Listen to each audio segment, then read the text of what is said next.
এই ধরনের যদি গ্যাপ আসে না, এখন যদি আমরা ফ্ল্যাট কেচি দিয়ে কাটি না, যেটা দুই পাশে কেচি, ওই ব্যান্ডটা কিন্তু থাকবো না। আর ব্যান্ড না থাকলে কিন্তু টেপার ফের সুন্দর থাকে না।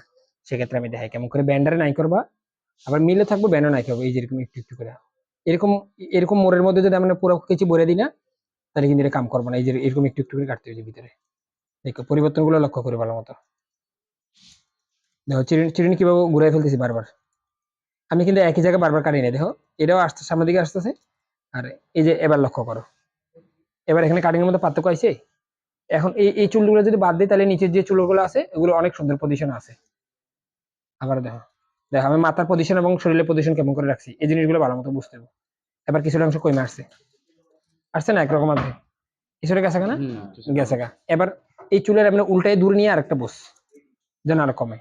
এখন আর কিছুটা কমছে। এখন এই চুল এদিকে আসলে পুরোপুরি সেপারেট বোঝা যাবে না, একটু এমন লড়াচড়া রাখলে এরও মিল আছে, আবার উপরের চুলের সাথেও মিল নাই। এই কারণে টেপার ফেড আপনার কাটলে একরকম, আমি কাটলে অন্যরকম। ধন্যবাদ।